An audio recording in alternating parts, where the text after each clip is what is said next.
Mesdames et messieurs, c'est avec une joie empreinte de gravité que nous nous retrouvons en cette nouvelle année. L'année 2020 qui vient de se terminer fut tout à fait inédite.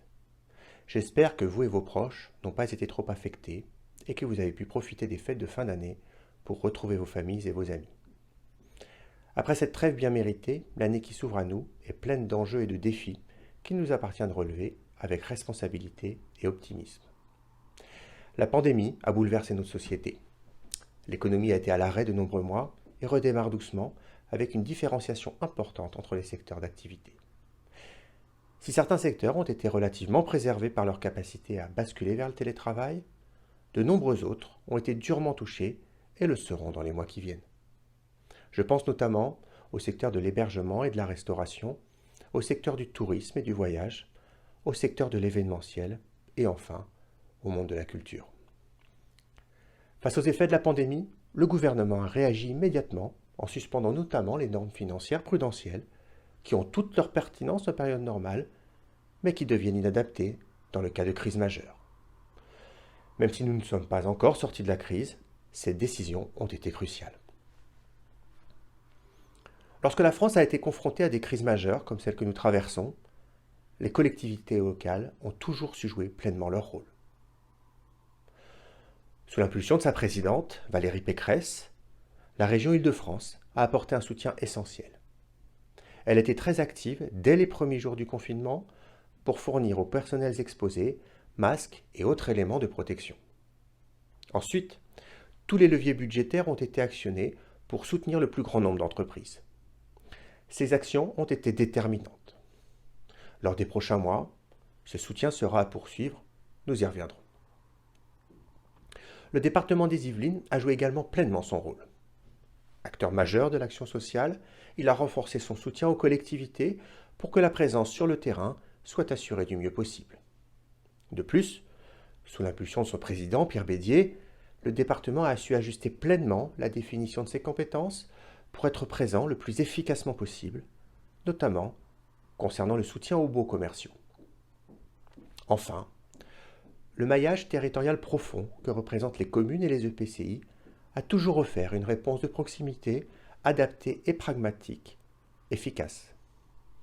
Depuis le 15 mars 2020, elles ont été le relais indispensable pour le déploiement de toutes ces mesures de soutien.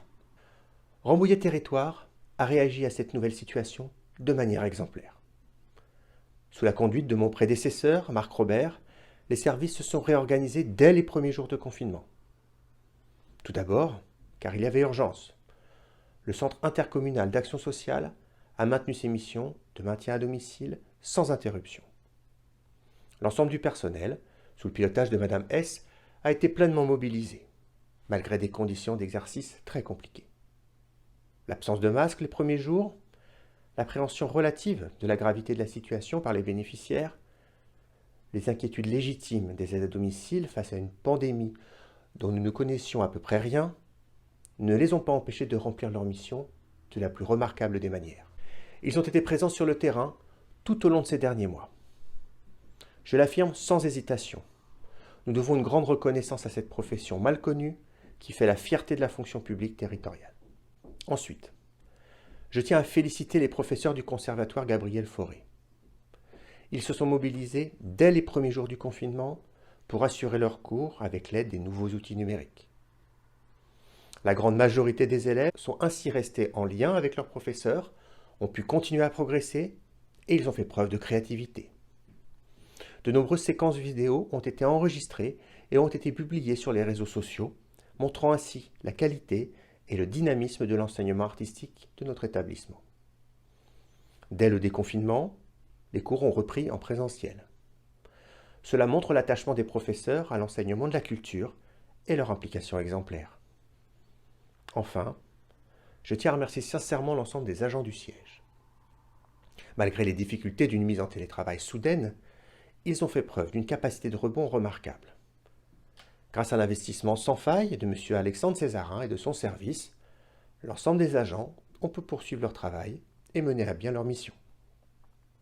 La direction générale, Mme Méguin et M. de Sabre ont piloté l'ensemble des services et préparé le déconfinement qui s'est fait sans difficulté. Grâce à leur action, conduite avec bon sens et discernement, nous n'avons déploré aucun cas de Covid chez nos agents. Au fond, c'est avec agilité et pragmatisme que Rambouillet Territoire s'est adapté. Et c'est sous cette même approche que nous allons nous projeter pour l'année qui vient et pour les suivantes. Rambouillet Territoire a été très actif pour soutenir toutes les entreprises. Nous avons mis en place une cellule d'accompagnement pour aider les entreprises dans toutes leurs démarches. Nous avons reçu plus de 130 sollicitations de toute nature. Renseignements sur les aides, demandes d'assistance au montage de dossiers, mise en relation auprès des organismes institutionnels et consulaires. Nous avons également participé au fonds de résilience mis en place par la région Île-de-France. Rambouillet Territoire a abondé à hauteur de 125 000 €. Par effet de levier, nous avons pu ainsi aider 47 entreprises représentant 137 emplois. C'est près de 570 000 € qui ont été versés en avance en compte courant. Compte tenu du succès du dispositif, la région va relancer au cours de ce mois de janvier une seconde phase de ce fonds et je vous annonce que Rambouillet Territoire sera présente pour continuer à les entreprises. Dans les semaines qui viennent, nous serons tout particulièrement attentifs à l'évolution de la situation économique et, le cas échéant, nous augmenterons notre aide financière. C'est par cette action de proximité, adaptée à la réalité des situations, que nous agissons. Il aurait été inéquitable d'actionner le seul levier fiscal, celui-ci ne tenant pas compte de la réalité des cas. De plus, dans la temporalité dans laquelle les collectivités ont été sollicitées, il aurait été déraisonnable de se prononcer dans la précipitation sans visibilité. Dans les mois qui viennent, nous vous détaillerons les actions de moyen et long terme que nous allons déployer pour assurer le développement économique du territoire. Cela s'appuiera sur un schéma de développement économique ambitieux et différenciant.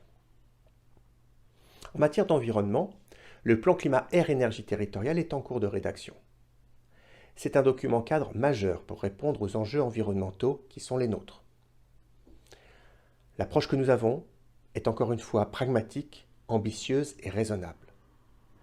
Nous devons agir à l'échelle de Rambouillet Territoire en actionnant les leviers qui sont les nôtres, en accompagnant les acteurs historiques et en s'appuyant sur les professionnalismes pour offrir une réponse réaliste, pérenne et rentable aux enjeux environnementaux de notre territoire. Nous montrerons que notre agglomération est un exemple de mariage réussi entre le développement économique et le développement durable.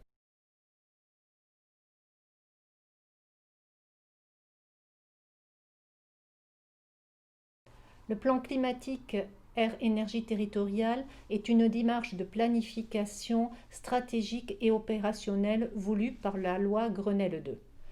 Le PCAET a 3 objectifs qui sont essentiels pour notre territoire. Tout d'abord, diminuer l'émission de gaz à effet de serre sur notre territoire, préserver la qualité de l'air et adapter notre territoire aux effets du changement climatique. C'est une opportunité pour notre territoire d'avoir ce PCAET.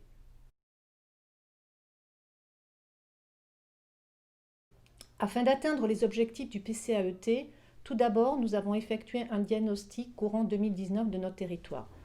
Depuis le mois de septembre 2020, nous sommes passés dans une phase de prospective qui consiste à divers ateliers. Nous avons effectué une dizaine d'ateliers sur diverses thématiques qui vont de l'alimentation à l'agriculture, en passant par l'énergie, aussi bien sur la qualité de vie au sein des services de Rambouillet Territoire, les mobilités. Tout ça, bien évidemment, sera suivi d'écriture de fiches prospectives qui seront soumises à l'État.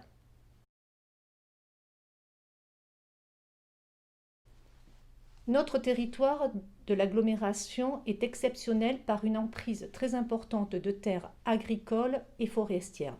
C'est pourquoi nous avons la volonté de travailler avec tous les acteurs de ce milieu, les acteurs agricoles et sylvicoles, en partenariat, afin de soutenir et dynamiser ces secteurs agricoles et sylvicoles, tant d'un point de vue environnemental qu'économique. Nous bénéficions d'une qualité exceptionnelle environnementale sur Rambouillet Territoire, héritage de politiques menées depuis plusieurs années. Et nous avons l'obligation de continuer à garantir une qualité exceptionnelle environnementale à Rambouillet Territoire. Après une phase de diagnostic et de co-construction et de concertation avec tous les acteurs de notre territoire, nous allons livrer, courant mois de mars 2021, nos copies à l'État. Et ce dernier devra nous donner un blanc-seing pour pouvoir présenter à l'été 2021 ce constat aux élus de la communauté d'agglomération de Rambouillet Territoire. Et ça sera une fierté pour le président et moi-même de pouvoir expliquer et voter ce PCAET très important pour Rambouillet Territoire. De nombreux champs d'intervention seront investis au cours de l'année 2021. Nous relèverons le défi de la compétence eau et assainissement.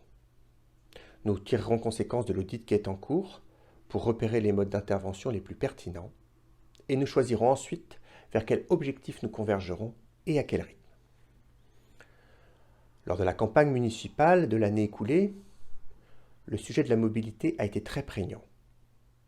Nous sommes dans un territoire très étendu, avec une population de taille moyenne. L'offre de transport, si elle est globalement satisfaisante, ne couvre pas tous les besoins, qui sont eux grandissants. Nous sommes actuellement en discussion avec l'opérateur Île-de-France Mobilité pour déployer l'offre de transport actuelle dans le cadre de la renégociation du marché. Nous serons particulièrement attentifs à la prise en compte des bassins de vie et d'emploi. Nous développerons le transport à la demande mis en place en 2020. C'est une réponse tout à fait adaptée aux particularités de notre territoire. Les chiffres le montrent.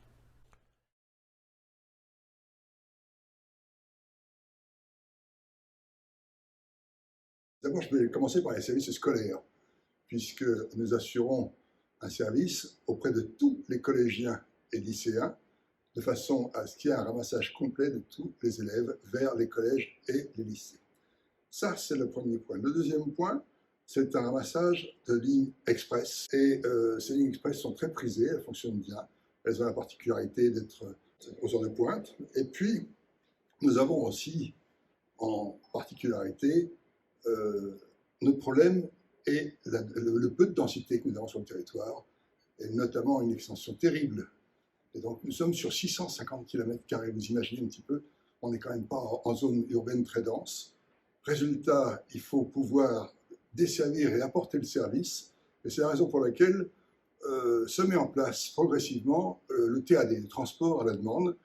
Nous croyons beaucoup au TAD, puisqu'il apportera un service quasiment pas en porte-à-porte, mais presque, et donc c'est l'intérêt de ce transport. C'est une zone peu dense. En fait, nous avons peu de gares. Nous avons la gare de Rambouillet, la gare de Gazeran, du Perret et des Essarts, quatre gares, mais étendues, je vous disais, sur 650 km², eh bien, naturellement, ce territoire peu dense pose des problèmes de mobilité. C'est logique et c'est la raison pour laquelle la voiture est très utilisée. Le gros avantage pour nous, c'est qu'il abaissera les frontières. Je m'explique. C'est la région Île-de-France qui finance le transport et c'est eux qui organisent le prochain marché. Ce prochain marché, il aura la particularité d'être sur une poche énorme qui va de Houdan jusqu'à Saint-Rémy-lès-Chevreuse et au-delà. Et à ce moment-là, pour nous, le gros avantage, c'est que ça fera tomber un peu les frontières.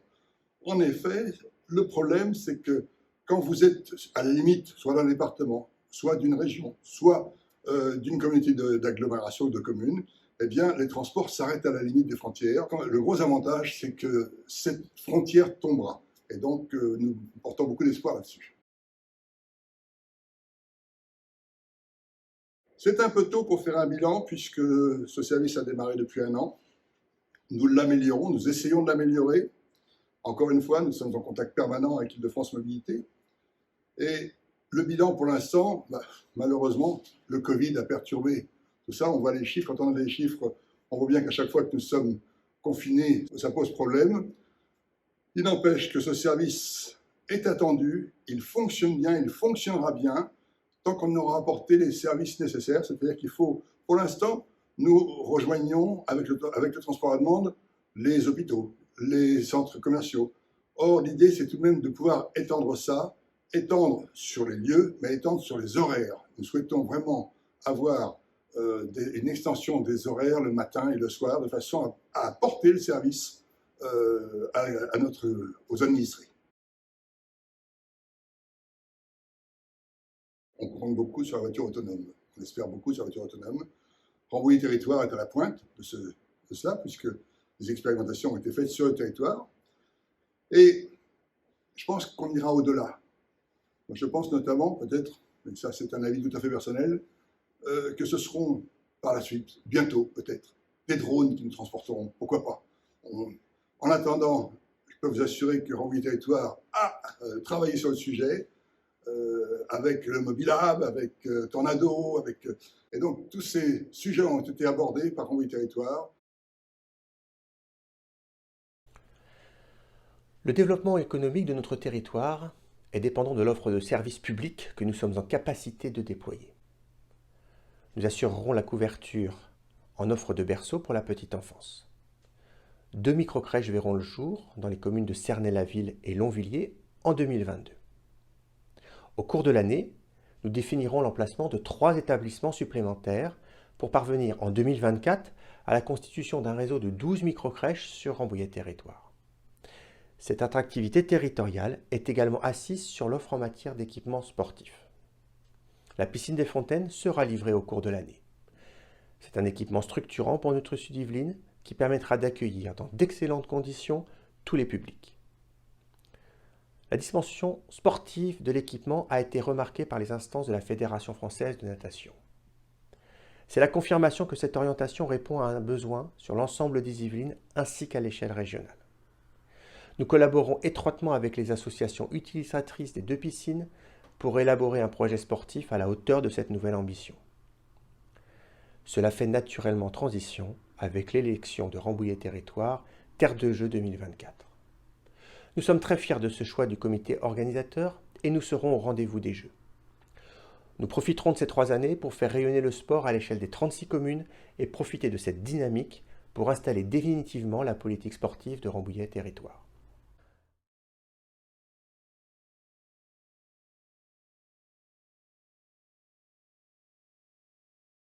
Rambouillet Territoire a une ambition importante en matière de politique sportive. Elle a un rôle de fédérateur de toutes les communes de ce territoire. Le but est de coordonner les communes autour d'un projet sportif. Elle est également gestionnaire d'équipements nautiques et de certains gymnases, donc la piscine des Fontaines, la piscine des Essarts-le-Roi. Et puis elle met en œuvre, elle construit des aires de jeu et des terrains multisports sur tout le territoire. À ce jour, il y en a une 40aine. L'année 2021 sera marquée par l'ouverture de la piscine de Rambouillet au premier semestre 2021. C'est un équipement qui est exceptionnel, il y en a peu dans les alentours. Il y aura notamment un bassin olympique de 50 mètres qui est modulable, un bassin sportif de 25 mètres avec fond amovible, des espaces extérieurs qui seront réaménagés avec plusieurs jeux. Il y aura un espace bien-être avec hammam et sauna et des salles de sport. C'est un atout exceptionnel pour notre territoire en matière de politique sportive. On pourra notamment y tenir des manifestations sportives et puis pousser nos associations à donner le meilleur d'elles-mêmes et rayonner au-delà de notre territoire.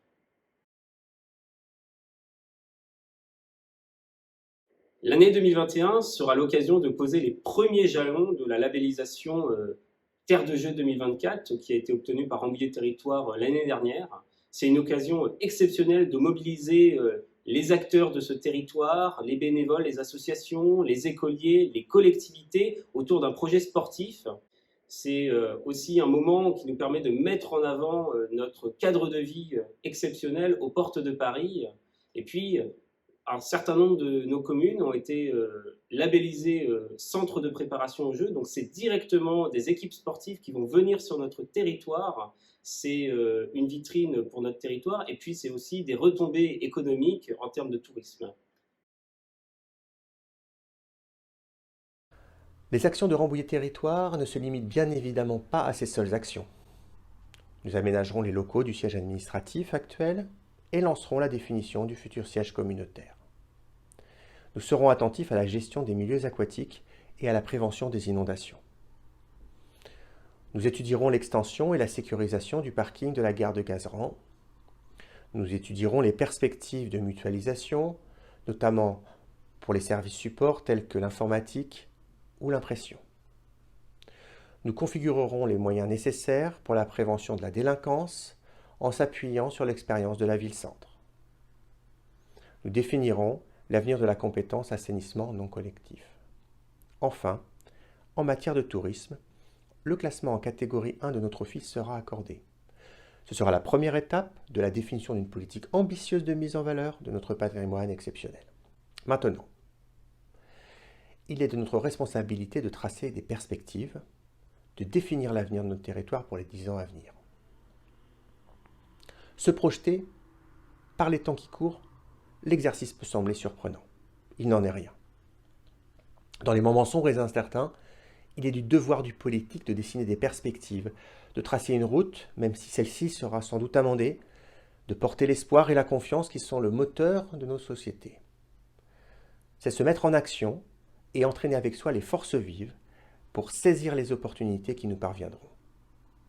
C'est porter soutien à celles et ceux qui le nécessitent pour ne pas les laisser au bord du chemin. C'est prévoir en évaluant les options qui s'offrent à nous, pour en mesurer les bienfaits, pour en calculer les risques et pour choisir. Nous avons toujours le choix de notre avenir. Au préalable, gardons à l'esprit que nous disposons d'atouts immenses. En premier lieu, nous bénéficions d'un cadre de vie exceptionnel, mariant espaces boisés, espaces agricoles, villes de taille moyenne avec un niveau de service élevé et un maillage de villages ruraux qui font tout le charme de Rambouillet Territoire. Ensuite, nous avons toute la latitude suffisante pour accueillir un développement territorial équilibré, respectueux du cadre de vie, respectueux de son histoire, complémentaire avec la zone urbaine dense et articulé avec nos voisins de la région centre. Maintenant, il s'agit d'extraire de notre territoire la substantifique moelle pour en faire une source de développement et de richesse. Nous ne pouvons aborder les 10 années à venir et au-delà en nous contentant de préserver notre précaré. L'entre-soi n'a jamais été une source de renouveau. Nous devons ouvrir notre territoire tout en garantissant que ce qui fait sa spécificité soit à tout prix préservé. C'est l'art délicat de l'urbanisme qui va être mis à contribution pour cela. Nous avons lancé il y a quelques jours la révision du schéma de cohérence territoriale. Nous poursuivrons l'élaboration du plan local de l'habitat intercommunal. Ces outils nous permettront de traduire cette volonté politique de développement équilibrée, raisonnable, pérenne, que nous voyons émerger dans nos réflexions sur le projet de territoire. Comme je l'ai maintes fois rappelé, l'agglomération sera en complète harmonie avec les politiques communales en matière d'urbanisme, afin d'accompagner le développement du logement en fonction des équilibres géographiques, sociologiques et économiques. Il n'y a aucune ambiguïté en termes d'objectifs à atteindre. Il s'agit juste de définir le bon rythme. Nous collaborerons activement avec les services de l'État et je suis certain que nous trouverons les points de convergence de nos objectifs respectifs. Laissons parler la réalité du territoire et de celle-ci émergera l'équilibre attendu.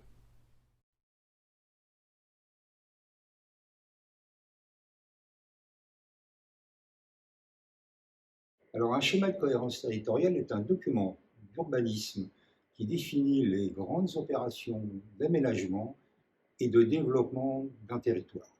Voilà. Il vise notamment à organiser les différentes politiques sectorielles, notamment en termes d'habitat, de mobilité, d'environnement, de paysage. Voilà. Il définit bien sûr également toutes les zones de développement économique en termes de maintenance, d'extension et de création. À ce code, il y a des documents supérieurs qui s'imposent directement à lui, tels que les schémas directeurs régionaux, le SDRIF en ce qui nous concerne, et les chartes des parcs locaux ou nationaux, telles que la charte du parc naturel de la Haute-Vallée de Chevreuse. Un SCOT est également opposable aux documents locaux que sont les plans locaux d'urbanisme des communes, au plan de déplacement urbain et au plan local de l'habitat.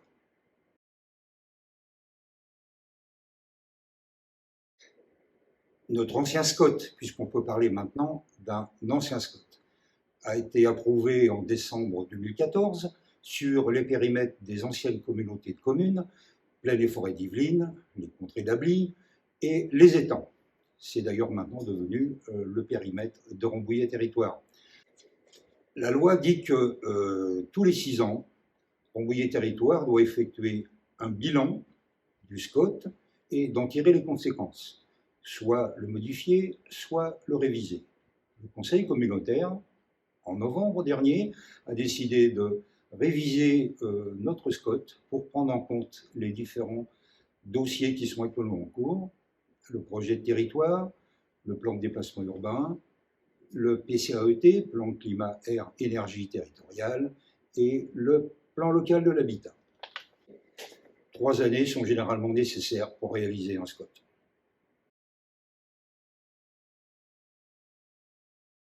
Un PLH, plan local de l'habitat, est un outil de définition et de conduite des politiques locales de l'habitat pour une durée de 6 années.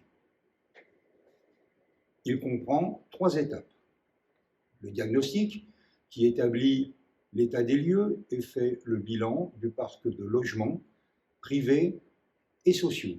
Il prend en compte tous les éléments qui concernent l'habitat, mais également la mobilité, l'emploi et les équipements.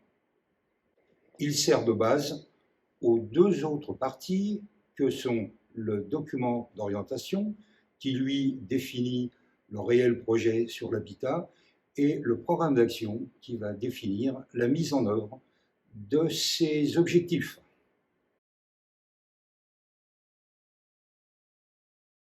Le diagnostic est terminé. Il sera malgré tout à réutiliser pour prendre en compte de nouvelles données. Nous allons entamer incessamment le document d'orientation qui devrait être terminé fin 2021 et ensuite nous commencerons le programme d'action. Nous espérons une fin de l'ensemble du PLH pour la mi-2022.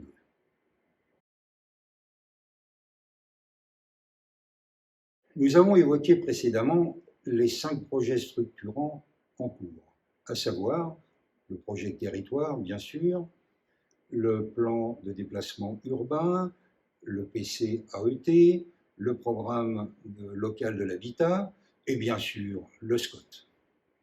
À 2 reprises, les communes ont manifesté le rejet vers un plan local d'urbanisme intercommunal.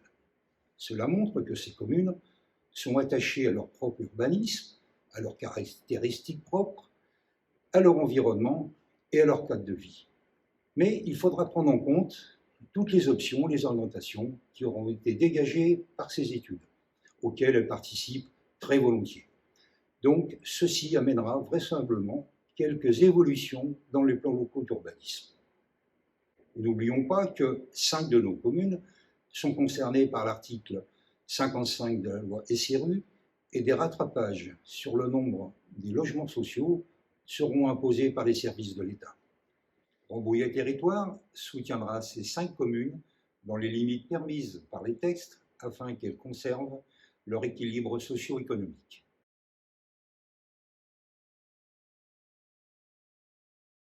« 2021, vous l'aurez compris, sera l'année de la définition de l'avenir de notre Sud-Yvelines pour la prochaine décennie. Schéma de développement économique, PCAET, SCOT, PLHI, PLD, tous ces documents cadres essentiels constitueront l'expression de la volonté politique de nos 36 communes et de Rambouillet Territoire. Ils viendront s'agréger et abonder le projet jusqu'en 2030. Celui-ci est en cours d'élaboration depuis quelques semaines et mobilise l'ensemble des 67 élus communautaires. Sans présumer des conclusions qui en émergeront, nous pouvons constater combien chacun de nous est fondamentalement attaché à la préservation des atouts du Sud-Yvelines pour en constituer le fondement d'un développement équilibré et spécifique. Cette forte convergence de vues est la manifestation de la communauté de destin qui nous lie. C'est la preuve que nous partageons ensemble la volonté de donner un avenir à notre territoire. Au fond, c'est s'inscrire dans l'histoire commune pour en faire une force de définition d'un avenir durable à léguer à nos enfants. C'est la manifestation de l'importance du mandat local que nous incarnons, toutes et tous, dans la richesse de nos diversités. Pour conclure, abordons l'année qui s'ouvre avec responsabilité et optimisme. Soyons à la hauteur de nos responsabilités. Responsabilité tout d'abord par un soutien infaillible aux entreprises et aux commerces en étant à leur écoute, en poursuivant notre soutien financier, en aidant à l'implantation de nouveaux entrepreneurs et en saisissant les opportunités de relocalisation. Responsabilité ensuite par un soutien à nos communes, car nos destins sont liés. L'échelon local a toujours été au rendez-vous des moments difficiles de notre histoire. Il est la réponse de proximité aux besoins et aux attentes de nos administrés. Il est le lien qui assure la cohésion de nos territoires, qui assure la cohésion de la République. Responsabilité encore, par le soutien aux plus fragiles d'entre nous. Les mois prochains vont être difficiles pour beaucoup, et nous leur devons assistance. L'esprit de solidarité doit nous animer à chaque instant, pour identifier les personnes en souffrance, leur apporter les solutions adéquates et leur procurer des perspectives ferment de cohésion sociale. Cette valeur de fraternité qui doit nous porter et guider toutes nos décisions et nos actions. Responsabilité enfin en assurant le bon fonctionnement de notre institution. Nous structurerons nos services communautaires pour que Rambouillet Territoire soit en situation d'exercer pleinement les compétences qui sont les siennes. Rambouillet Territoire doit incarner l'exemplarité de la fonction publique territoriale. Soyez optimistes. Optimistes tout d'abord car nous devons garder confiance en nous. Nous possédons des atouts exceptionnels. Ils sont facteurs de croissance et porteurs d'avenir. Nous avons tous la volonté de dépasser les difficultés que nous rencontrons et de trouver un nouveau souffle une fois sortis de la pandémie. Optimistes ensuite, car nous savons nous projeter. Malgré le niveau d'incertitude que nous connaissons, nous parvenons à voir au-delà et à préparer l'avenir en nous appuyant sur nos atouts. Nous avons un cœur de poursuivre un développement équilibré du territoire, respectueux de son histoire, attentif à ses particularités, ambitieux pour son devenir. Optimistes enfin par notre détermination, nous élus. Nous sommes totalement impliqués dans nos missions. L'abnégation que requiert notre fonction est sans faille. Vous pouvez compter sur notre investissement de tout instant pour apporter les réponses que vous attendez de nous. Nous sommes là, à vos côtés. Très bonne année à tous.